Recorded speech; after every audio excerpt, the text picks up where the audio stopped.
Alright, boys and girls, so brought the Subaru out to visit a good old friend of mine, the Genesis. So in this video, I'm going to try to answer all the questions I can on what happened to this thing, what's going on with this thing, why hasn't it been on the channel for so long, and hopefully when it's going to be back. So as you can see, this thing's been sitting for a minute. It's currently waiting for engine parts. I already know right off the rip, I'm gonna need the bumper resprayed. The sun got to it. Badges, they faded out, which no surprise there. Let's see what else. Looks like everything else in here. Oh, looks like the taillight's gonna need to be done. I guess the heat got to that too. Cracked out the Spec Ds. Everything else back here looks okay though.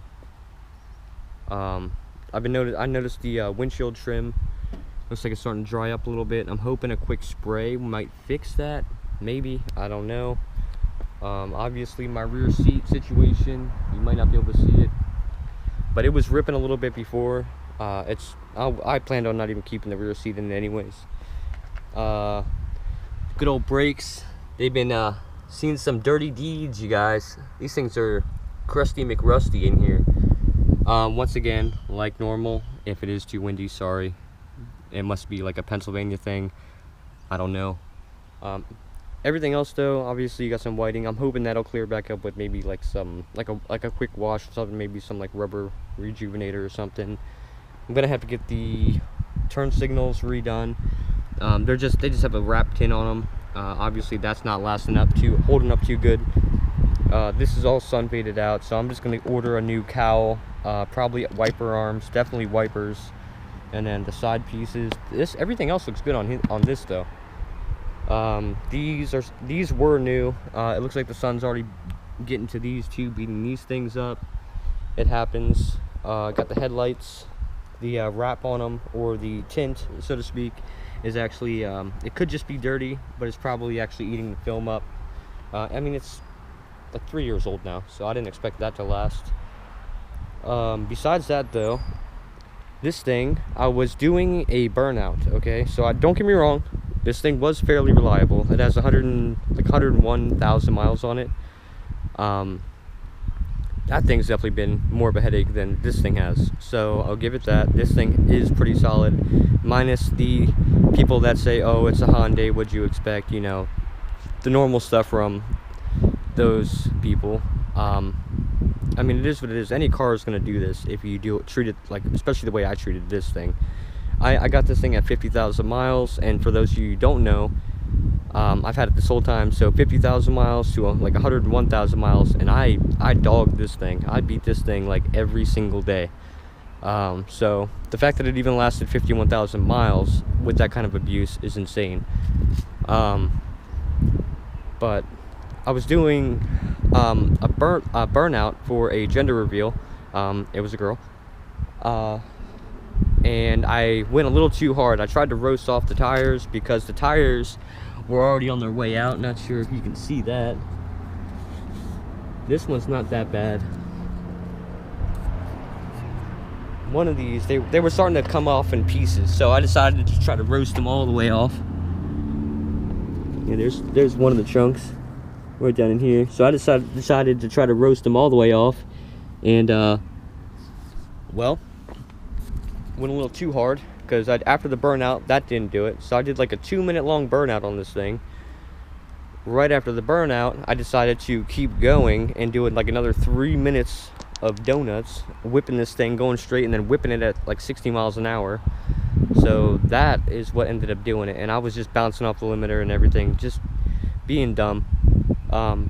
It was fun, don't get me wrong. I'm not even mad at the car. That's definitely all my fault, 100%. But it was definitely a fun time. 10 out of 10. Would I do it again? Yeah, probably. I would probably do it again. But this is what we're currently looking at. We got no motor in it, so they got the motor. Currently waiting for.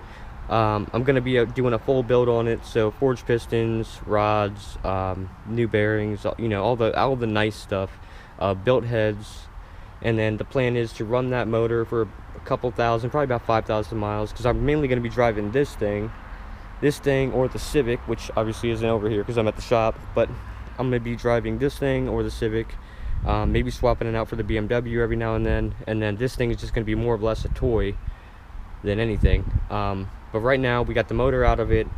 I do have a whole new oil cooler because obviously I'm not gonna trust that with metal floating around everywhere. I got a new clutch kit, so it's going to come with a new slave cylinder, comp clutch, all that good stuff. I might need to get a new battery. Probably going to swap the cans out because the gaskets on those are looking pretty crusty. So might as well just swap those out while I'm at it, get that out of there, get that done with. Looks like everything down here is still good though. It is dirty, but I'm going to have a guy come out here and wash it to try to like at least get some wax on it to rejuvenate it a little bit. Everything else looks pretty solid on this thing. Obviously it's going to get a spray down once the new motor's in. Obviously I have to be gentle on the new motor because it's going to be still in the break-in period. But like I said, I'm going to plan on going with boost with that setup. So I'll go boosted on the built motor, probably push about 450 wheel horsepower and just call it a day, leave it alone. That should be more than enough fun for this thing. I mean, it's already a fun car the way it is. And that's just with your simple stuff like the lightweight flywheel, just give it a little bit more speed. I mean, more or less RPM usage than anything. You got the whole cat back, which is the ISR race, the OBX resonated test pipes. These down pipes and the headers were stock, so I still have the cats stock down pipes. I might have to swap the cats out because before I dropped the car off here, it was throwing a PO420 and a PO430, which if you guys don't know is a cat code. So I'm hoping I didn't clog the cats, and I'm hoping maybe just one of these two sensors is shot. That would be sweet. This guy needs to go somewhere. Act like you own the place, sir. Sir, that nest is probably going to be so big by the time they get back into this thing. It's probably going to be wild. But I'm going to shut that before I get lit up by a hornet, because that would suck. But I'll end up having a guy come out, spray this thing down, wax it, hopefully put a layer of coverage on it, because it's probably going to be sitting for a little bit longer. Pistons, rods, and all that good stuff, that's going to take a minute to actually get all that stuff ordered in, along with the valves, springs, retainers, head gasket, head studs, all that good stuff. Travis from MTM Motorsports, he's currently waiting to figure out if we can rebuild this motor. That's the only thing I'm waiting on right now, is the approval that the rotor or the motor is not 100% shot, that it was just bearings. Worst case scenario, I have to get a new crank. I'm hoping the block itself is okay. So that's what I'm waiting for right now. I do currently have a crap ton of parts for this thing in there.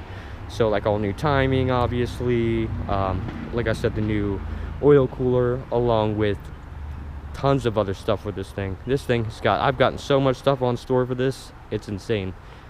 Obviously, I check in on this thing every now and then just to see how it's doing, make sure it's not destroyed or something. Not saying anything against them. They're doing their thing, but you know, you always gotta keep your eye on your stuff, because if you don't, you never know. You come back one day and all of a sudden, hey, by the way, a drunk driver slammed through your car. Sorry, dude. By the way, your motor's done. Obviously, the motor would be worthless at that point because now there's no car to put it in. So I just do a quick checkup on it, make sure it's good, and then try to get a list of everything I'm gonna end up having to replace once I get it back. So like I said, like right now, the bumper for sure has got to get a respray. Badges I can order a while, that's not that big of a deal. Taillights, that kind of sucks because that's like 500 bucks. It's really not that big of a deal. But that's gonna be it. Looks like we've got a visitor over here for the buy here, pay here. But I think that's gonna be it. Call it a day. Another thing is, once I get this thing back up and running, I'm going to probably swap this setup out for maybe a big brake kit. The biggest thing with these is I'm worried that the Brembos, after sitting, it's been about a year now, so after sitting for about a year, the Brembos might be blocked up. That would suck. I mean, I could just get a rebuild kit, but last I heard, the pins and seals I'd have to get from a guy over in Cali, but apparently There's another piece of it that apparently you can't get for it. That sucks. But I'll have to hit up Street Aero to get the new rear diffuser winglet plates. I'll have to get the these ones I'm thinking about swapping out because these things heat flex. So right now it's looking at probably roughly 1,500 bucks, 1,500 to 2,000 just for this, just to replace the stuff I got back here. Obviously, like I said, the wash is the main thing I'm worried about. The wash on this. Once I get the wash done, that'll be solved. That'll solve most of this cruddiness, like especially now that it's pollen season around here. We went through the winter, so that was solved. Now we're in pollen season, so that sucks. But on top of that, I think we'll be fine with this. Just wanted to give you guys a complete update on this. This thing needs to calm down.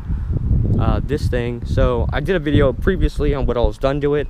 I did not add into that video that I just replaced the timing belt on this thing again after 3,000 miles. So it has a bit of a valve cover leak, and the front portion of it is actually leaking oil into one of the bottom timing covers. That bottom timing cover is, I guess, dripping up and building up in there enough that it's actually soaking the timing belt. And since the water pump kit that I got on it was a GMB kit, since Subaru doesn't really make too much stuff with this anymore, it was a GMB kit, so the belt was like some cheap China belt.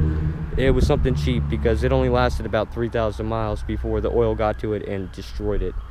So lucky enough though, these things technically, by definition, they are an interference motor. The intake valves and the pistons won't meet, but the exhaust valves can meet at a certain timing. But the way these things are set up, they're dual overhead cam motors, but they're chain driven. So it's set up like a single cam, but the secondary cams are chain driven off the primaries. So usually when the belt snaps, it's like an instant lockup on those cams. So that's nice on that end. Besides that, normal Subaru stuff. This thing is another thing that's just been a long, drawn out process. Shout out to these guys though, Whitmer. He's been hooking me up, helping me out. The engine builder, sorry to say, but I forgot his name. He has a performance shop not far from here. I talked to him on the phone. It's a super chill guy, and he's all about doing it and helping me out with it, because he said flat out, you don't really see many people actually building these things, which is kind of nice. It's nice to have something that's a little bit different and not the same run-of-the-mill everyday builds. But yeah, that's the update on this thing. Just wanted to fill you guys in on this. I thought this was pretty crazy. We got the motor yard out here. I'm assuming these are all probably junk motors. Obviously got the Subaru motor, got the good old D16Y7 over there. You got a couple other motors. Looks like an old single cam, dual cam right there for what looks to be a Ford. Could be wrong on that one. And then you got various other motors. You got another 6-cylinder over there, probably from another Ford. And then you got some other random motors, like that's probably a Ford motor right there. Not sure about that one. Good old school V8 here with the Dizzy. Another newer, that's a newer V8. Not as old as that puppy. You could definitely tell by the valve covers. But yeah, I thought that was kind of interesting seeing this. You got transmissions and everything there. You got rear axles. It's pretty cool. This thing is doing good so far. But yeah, just wanted to give you guys an update. Yes, I do plan on keeping this car. Yes, I plan on doing more videos with the car, but currently it's waiting for a heart. So just wanted to give you guys an update so you can actually see for yourselves what's going on and try to fill you in as much as possible. That way you guys don't just think, oh, the motor's getting built. Yes, it's getting built. Just give me some time. Hold up. Dealing with headaches. And the Civic, honestly, it's not that bad. The Civic's a Civic. Gets good gas mileage. Civic stuff. But that's going to be it for this video, guys. If you want to see more on this thing, the good old Genesis 3.8 track, go ahead and subscribe. If you want to see more on the SVX, go ahead, also subscribe. Or the 92 Civic hatchback, or the BMW X3, that thing's fun. Or I even mess with my friend's 07 Mustang GT. good old V8. So yes, I got a little mix of everything. Got a Subaru Boxer 6, Hyundai 6, good old Honda non-VTEC Civic, and then you got the BMW lifestyle going on for the Beamer boys. But that's gonna be it for this video, guys. Hopefully that answers some of the questions. If you have any questions, drop them in the comments, and like always, thanks for watching the video, guys. I'm gonna call this one a day. Peace out. Have a good weekend, guys.